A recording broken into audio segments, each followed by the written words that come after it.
All right, welcome to Tools, Talents, and Techniques. This is a very special episode. Sometimes I come across people and products and things that actually blow me away, and I'm like, how did this happen? Who built this? How did they do it? And it's always a fun journey to find out how that all happened.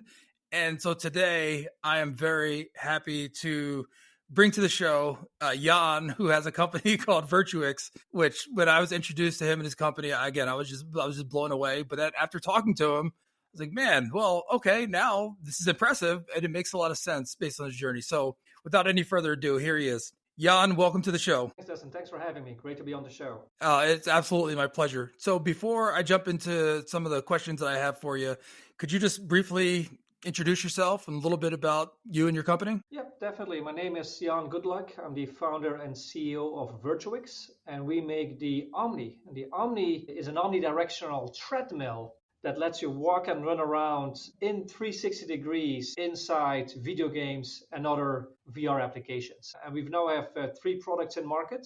The latest one being Omni One, which is our first Omni treadmill designed for the home, for consumers. So that's very concise in what you said, but when you see it, and I implore everybody to, and I'll put the website in the show notes. You got to check it out because it is something that it's like, wow, the future is here. The future is now.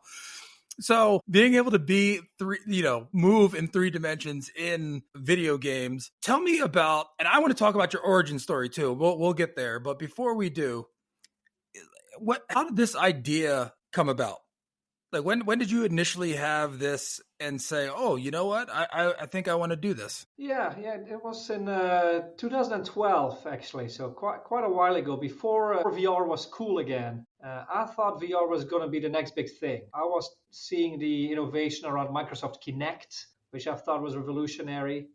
And I thought, you know what, VR, there's going to be a major renaissance of this technology. And I was in touch with, in the early days, with Palmer Luckey, who then founded Oculus, and he was working on the headset. But I thought, the biggest problem that hasn't been solved yet is how to walk around inside VR. I thought you need something like a treadmill, but in 360 degrees, an omnidirectional treadmill. And nothing existed that I could find. So that's, I thought, I'm a mechanical engineer by background. And let me just start working on that. And I started working on the first designs and prototypes. And that was, 2012. So that entrepreneurial mindset, that I absolutely love it. But when people say things like that, well, why? This is what needs. And so why don't I just try to make it? And it always sounds so, not doesn't sound easy, but it's always way harder than it sounds. Like, just build this thing. But you having a mechanical engineering background, what were your first steps that you took? No pun intended, because you are stepping on this this treadmill. But what was the first thing you did when you had the idea and tried to put it into practice? Yeah, the first step was to decide what's the best possible way to make an omnidirectional treadmill. And it had 3 key requirements. It had to be compact, so it could fit in a living room. It had to be affordable, something consumers could afford. And it had to work well. It had to feel good using it. And so I looked at what was out there. The first step is always just Google your idea, and you will immediately find that many other people have the exact same idea as you. And you're never like, nobody thought about this. No, a lot of people have thought about that, have tried to do it. In my case, with omnidirectional treadmills, there were a lot of patents out there. Nobody had really made anything that was commercially available or viable, but a lot of crazy ideas out there, patents, crazy drawings. And so I went through all the different patents that were out there, all the different ways of making an omnidirectional treadmill, motorized, not motorized, using moving belts, no moving belts, and using, ball bearings or low friction, all the possible ideas out there. And I settled on what I thought was the best approach, which is a passive device, not motorized, with a low friction base. But that process to get to that point, what I thought was the best concept,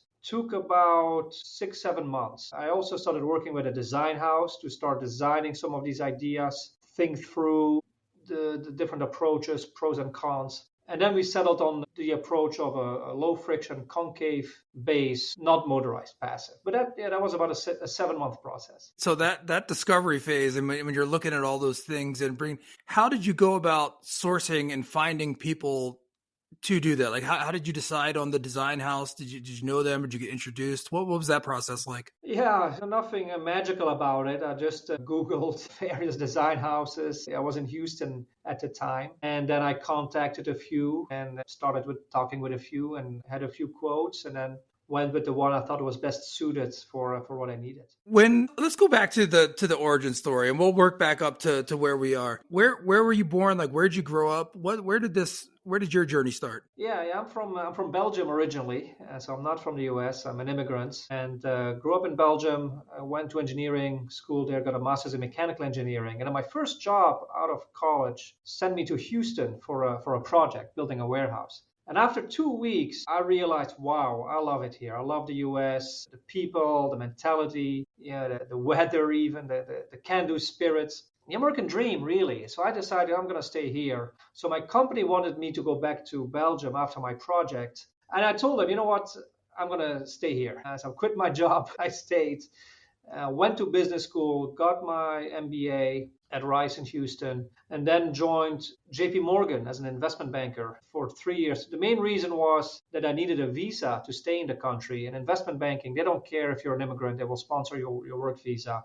And also they pay a lot of money. So I thought, I'm going to make as much money as I can and save as much as I can, because I knew that my goal was to start my own company in the US. That was my goal. Actually, I even wrote a contract to myself before I started at JP Morgan. I promised myself I would quit that job to do something entrepreneurial within 4 years. I gave myself 4 years to find something. Because the risk is that you start making a lot of money and then you get complacent and you get stuck in your corporate job. And I didn't want that. So I promised I wouldn't do that. So I did. I started working on the Omni, and I quit my investment banking job. I was probably about to make $400,000 or $500,000 that year that I quit. Wow! So I just quit that to bring Virtuix to market. So people thought I was crazy. Some people probably I still think that, looking back, but that's what I did. Hey, there's such thing as good crazy. So take that with a grain of salt. So, okay, well, number one, when you didn't tell the interviewer at JP Morgan that you had that contract with yourself, did you? No, I'm sure that didn't come up in the interview. So what was your job in Belgium that you quit? Was it an engineering company? Yeah, it was a petrochemical logistics company, and they sent me to Houston for a petrochemical logistics project, building a warehouse in that industry. So not related at all to Virtuix. So, and when you were after you got your MBA and you started working at the company, what, if you look back on that now, were there things that you learned from that experience that, from the business world or finance that you look back on now, like, wow, I'm glad I learned that because that's helpful now? And I think in business school, I took all the entrepreneurship classes, which I liked a lot. Certainly learned a lot about anything related to business, fundraising, VC. And then at JP Morgan, I was dealing with and capital raises for public companies. So it doesn't really translate directly to starting a startup. But the level of professionalism and also just the sheer hard work that you learn to do, that's unparalleled. I mean, at JP Morgan, investment banking, you work 80 to 100 hours a week, 7 days a week. On top of that, I started working on the Omni after hours. So that was often in the middle of the night, still doing a bit of work. So you learn that a lot of work can be done between 8 p.m. and 8 a.m. the next morning. A lot of work can be done. That's still a lot of time. I know it. So you learn to work hard. And as an entrepreneur, I think you have to be ready to work very hard, many hours. I still work 80 hours a week. I've worked 80 hours a week for the last 14 years of my life, basically. Wow. Yeah. It's amazing, though, especially when it's something that is your vision and it's your, I don't call it a baby because, but it's your thing. And when you see it come to life, it's so energizing, I feel. And sometimes when I'm doing these things, even with the podcast and with ranges, it doesn't feel like work. Sometimes it's really hard. Sometimes it's frustrating. but it's not necessarily work in the cloud. Like you're putting up air quotes here and work. Do you find that in what you're doing? Like sometimes you just lose track of time and just keep going? Yeah. I mean, for me, I think the most gratifying factor for me is the freedom. I'm my own boss. I don't like working for a boss. I'm my own boss. I work a lot, but it's for me, and I set my schedule and I decide what I do and when I do it. And there's nobody dropping something on my desk on Friday afternoon, ruining my weekend. I do it to myself, Yeah. which is better. So that freedom is my North Star, I guess. Sure.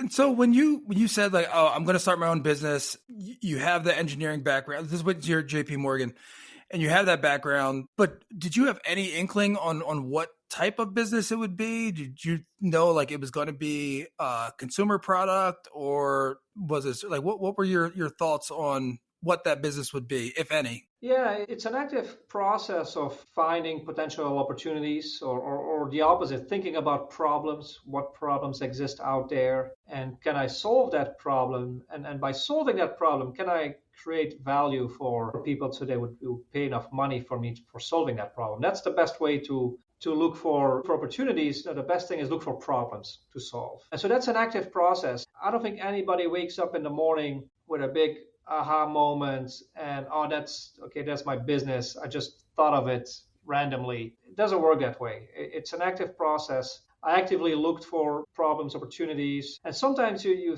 go down a certain path and it doesn't work out, and then only after 6 months you realize this actually was not a good idea. It is not apparent right away that it's a good idea. If it is, you're too late. If it's apparent right away it's a good idea, rest assured 10 other people are doing it, right? So only if an idea is maybe a good idea, but you're not quite sure, and nobody's doing it yet. So is it a good idea, right? So you go down that path, and so it could take 6 months or so for you to fully realize, this is going to work, but maybe not. Maybe you just lost 6 months of time. You have to realize, this isn't it. I was very close to. My first idea was actually software, and I was building software using the Microsoft Kinect.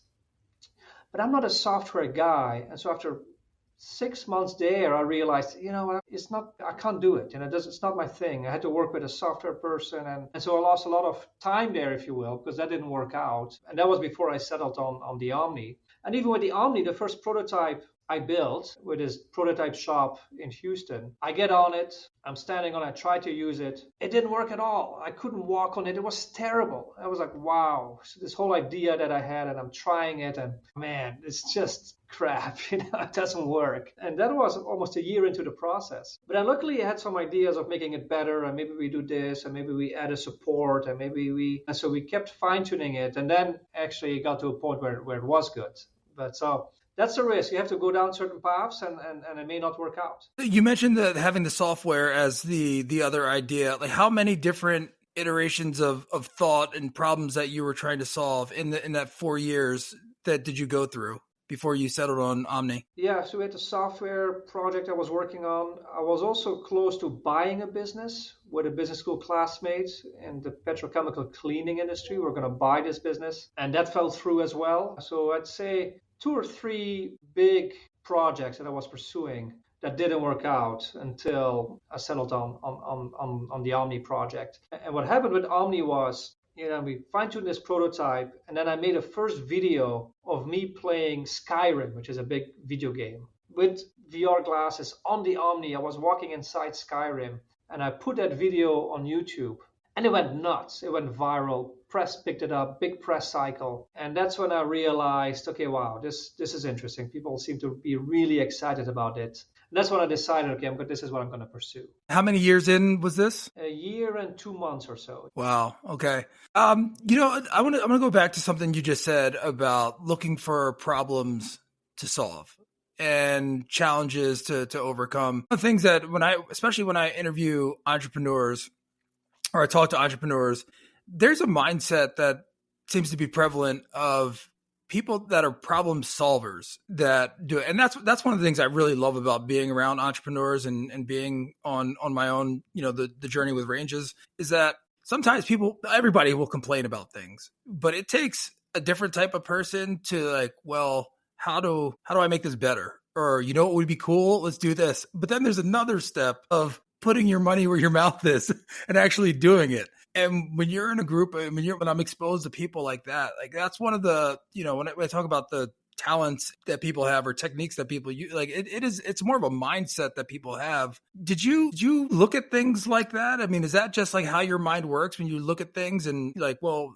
you know what, they could do this or that better? Is that like an engineering thing? Creativity thing? What is that? Do you know? I don't think it's tied to engineering or other degrees, but it is a mindset. You are right. See, a lot of people have ideas. Ideas are like buses. There's one every 5 minutes. But 95%, 99% of people, it never goes beyond the idea. Just taking the step of doing it, you're already part of the 1% that actually does something. And then taking that idea and doing something, but then also turning it into reality. That is rare.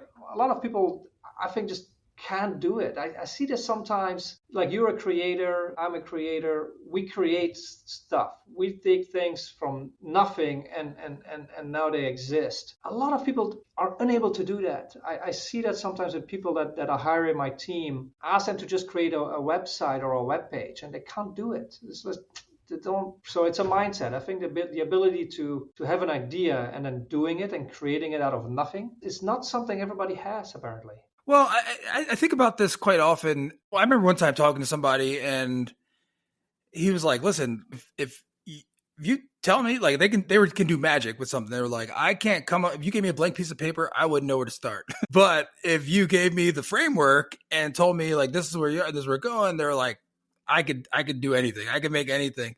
And that's really interesting to me to see like, well, how much of that is like natural? Like how much is this experience and going through things? Are there anything or any times in your life that you feel like helped exercise that muscle, prior to starting your entrepreneurial journey? Entrepreneur where you heard these entrepreneurial stories. Oh, at age 5, he was already selling newspapers. And at age 9, he was his pool cleaning business.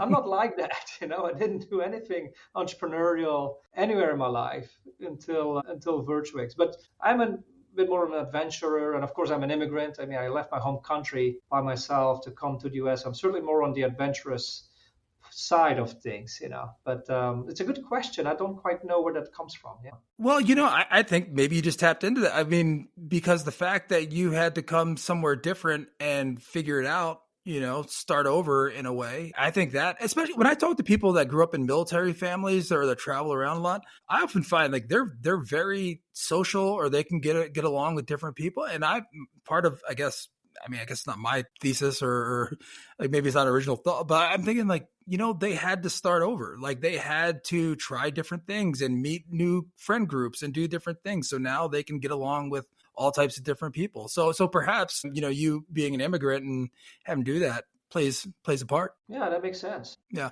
So going back, and we are jumping around a little bit, but there's so much here. So when you put the video on YouTube, so what was your next step after saying like, okay, now we got something, now we're gonna throw gas on the fire? Like, what were your next steps from there? Yeah, this was the early days of Kickstarter. It was getting very popular back then. Palmer Luckey, the founder of Oculus, had also done a Kickstarter campaign for the Oculus DK1, which had gone really well. So, and our early VR community was very familiar with Kickstarter because of that reason. So the logical step for me was, well, I quit my high-paying job and I hired 2 very young junior guys to help me. I was still young myself. And then prepare for a Kickstarter campaign to really show the product to the world and get some initial backers and supporters and community. And that's how it started. And that Kickstarter campaign went really well. We did $1.1 million, which back then was top 10 of best campaigns at that time. This was early days. And that's how we really got started. Yeah. Were you a gamer when you started this? You mentioned Skyrim. Were you playing other games,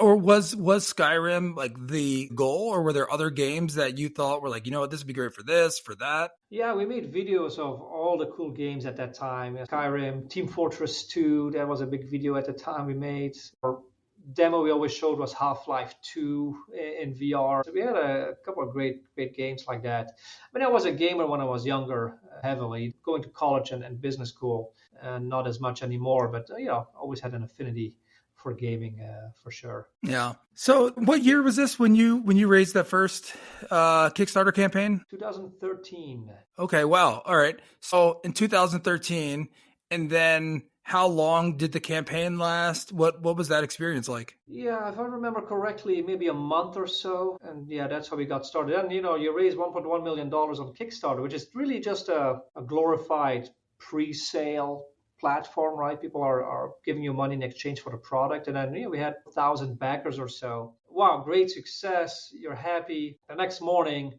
you wake up and realize, oh, shoot. Now I really have to make this product as quickly as possible because people are expecting it. So yeah, and then also very quickly you realize that $1 million is really not much money at all to bring hardware to market. You need a lot more money than that. So that's when we started our first seed round, funding round at that time. Yeah, and so then when you started to go into the seed round, did you feel like your experience in M&A and business school, did all that start to kick in? Not as much as you would expect. I mean, really interesting. Yeah, because it's very different. Raising money in the capital markets for a public company is very different than going to the angel network meetings and presenting and I was still so naive, still so much I didn't know. You don't know how little you know, frankly, when you start. And so giving these presentations in all naivete mainly about how fast this product can be developed or brought to market, margins, cost. Looking back, I didn't know anything really. So I'm grateful that we were able to raise money despite my severe lack of ignorance, you could say. Ultimately, this ignorance, I think, is a must. I don't think anyone would start a hardware business if they knew how hard it is. So that ignorance is bliss, they say. I think for hardware, it's an absolute requirement to be ignorant. Yeah, you are preaching to the choir. Yeah, I know we've had this conversation. Now that you know what you know, were there any things besides maybe do you feel like you wouldn't do it if you knew what you know now? I mean, because you've been wildly successful. I mean, in my eyes, I probably wouldn't do it. Really? It's true. Yeah, I would probably start a software business. I'm very jealous of software, not having to deal with production and margin and everything that goes into hardware. Like I have 3 sons. If they ever want to do something entrepreneurial, I would highly recommend they focus, they get a software engineering degree and do software. How old are your sons? 7, 5, and 2. Okay. I know they're on the younger side. Do you and your significant other, do you talk about your work and what you do and how you do it? I just wonder, sometimes I wonder how much you expose your kids to the lessons that you learn. And are there things that you kind of like drop seeds of knowledge or wisdom, whatever you can? Yeah, my oldest, he's only 7, but he's very interested in everything that I do. And he loves our product, the Omni. And so he's always asking about it. And how was your day? And what did you do today? And I'm like, well, I had meetings and this, that. But he's very interested in it. So I try to expose him to it. And oddly enough, like every time, sometimes we have to let somebody go, who isn't performing well. And that gets him so excited for some reason. Oh yeah, did you fire this guy? I'm like, well, hold on, it's not a fun thing to do, and it's not pleasant. So, but yeah, he's very interested in it. Yeah. Wow. Well, also, this one thing I really love about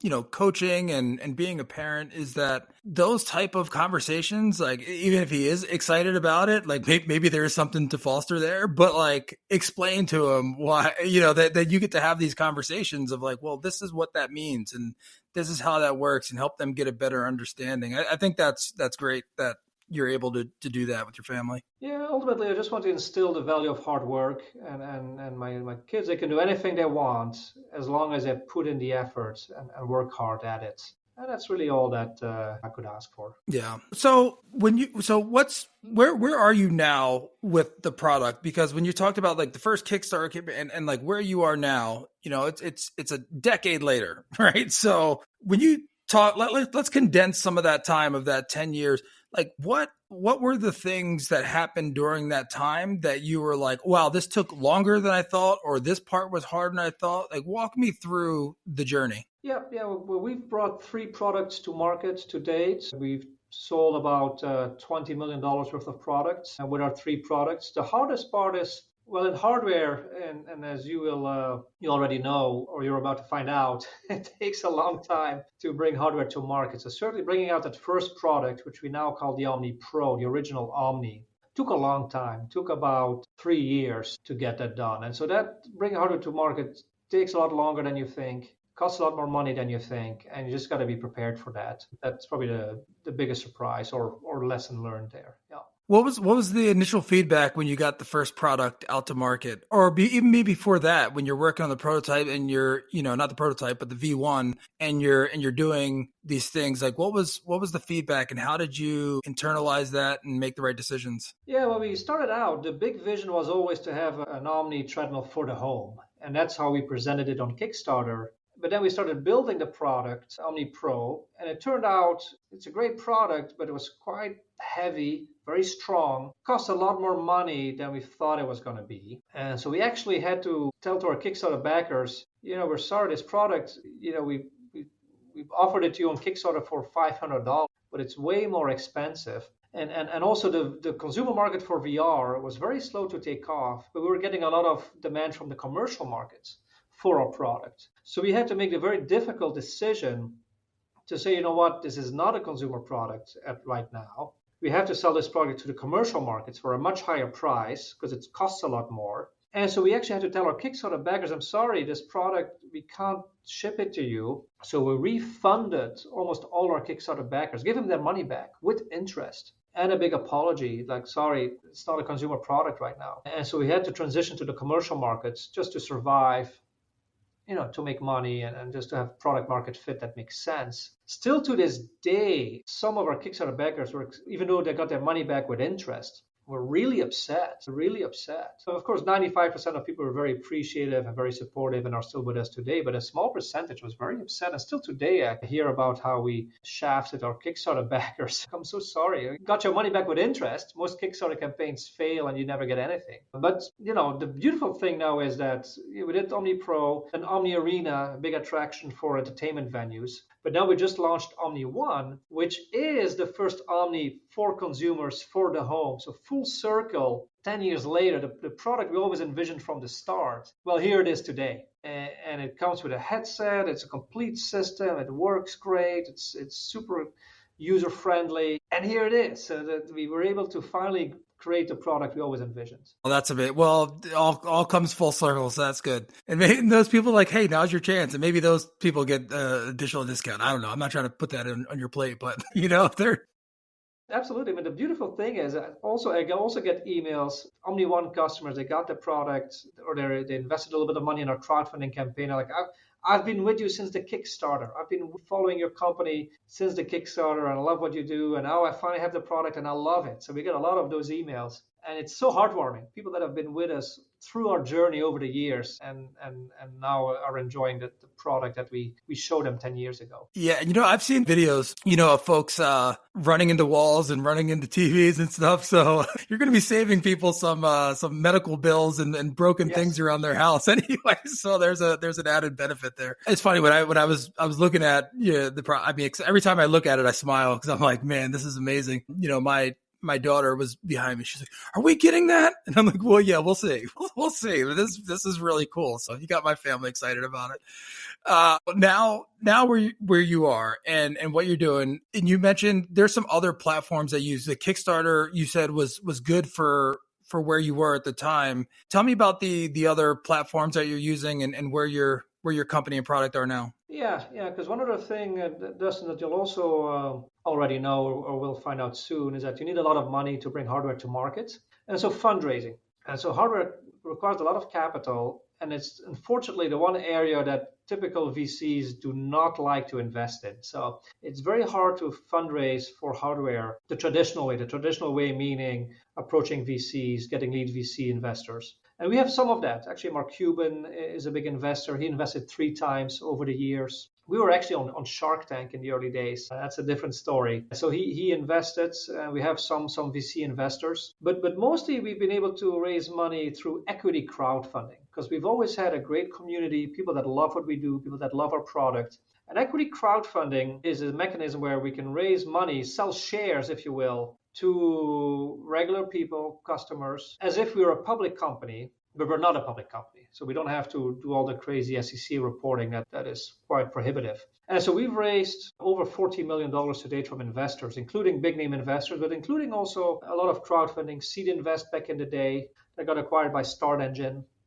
And we're doing actually a Start Engine round now, or Series B round, a true growth round, and to keep going, keep scaling, take our company to the next level. And that's always done really well for us. That excitement and support from our community is really the reason why we've been successful. And so I'll include the link to, so where this is recording, and this will be posted in March of 2025. So I'll include the link to your fundraising round or any other applicable platforms that you want to share. Yeah, congratulations so far, and good luck. I know you're gonna get it. So that's amazing. Awesome. Thank you. Yeah, for sure. Okay, so in doing this, and the difference between the equity crowdfunding and is that so Kickstarter does not do that, correct? No, Kickstarter is just product. You show your product and people support your product. It's a glorified pre-sale platform, if you will. You're not offering shares in your company because offering shares in your company is highly regulated. So you do have to do filings with the SEC and lawyers need to get involved. It's a bit more complicated. But in equity crowdfunding, you're raising money, you're giving up shares in your company, but you're really creating a community of not just customers who love your product, but they're also investors in your company. And that is so valuable. Our early community is so strong, and they're not just asking us or using our product, but they really care about Virtuix as a company. And that creates a very powerful bond that, especially for a consumer product, is extremely valuable. So by equity crowdfunding, we're not just getting investment money, capital, we're also getting community and evangelists, if you will, way beyond just customers. And are there other platforms that you considered before settling on? Are there like pros and cons for some of the other equity crowdfunding platforms? Yeah, definitely. I think the biggest one right now is Start Engine. If you want to use an actual platform that has its own community of followers, has different companies listed that you can invest in, that kind of approach, Start Engine is the biggest one. And we've used them several times in the past. But there's also now a new way of doing it DIY, do it yourself, with a platform called Dealmaker. And what happens there is you're not using an existing platform where you're listed with other companies. You just do your own thing. And the advantage there is that you keep in full control over your funnel, your sales funnel, your leads. But the downside is you don't get the built-in community from a Start Engine. But we've used Dealmaker very successfully in the past as well. And both have pros and cons. And there are other platforms as well, for example, more for maybe hospitality businesses. WeFunder, for example, I think is still quite popular for those kind of raises. So there's just different platforms out there. Yeah, well, that's interesting that, all the different flavors of them and how they work. And so for Start Engine, investors don't have to be accredited, correct? Or is it only platform for accredited investors? The key to equity crowdfunding is that the investors don't have to be accredited. And there are different flavors depending on how much you want to raise. You can do a Regulation CF, Reg CF, with which you can raise up to 5 million. And you have to follow with the SEC, but it's not too cumbersome. If you want to raise more than that, 20 million, 50 million, that is possible too with a Regulation A. Then you do have to file a more substantial form with the SEC that gets reviewed by the SEC. So that whole process becomes a bit more cumbersome, frankly more expensive. Then you're probably looking at close to $100,000 maybe to get started between your audit, your lawyer fees, platform fees. It's not cheap to get started with a big round. But then you can raise, up to $75 million from non-accredited investors. Gotcha. So you've been working on this and having success and you're seeing it come to life. Are there other things that have come across your path that, through this journey that you're like, man, like I kind of want to do that too, or I want to go over and do that, but you stayed focused on what you're doing?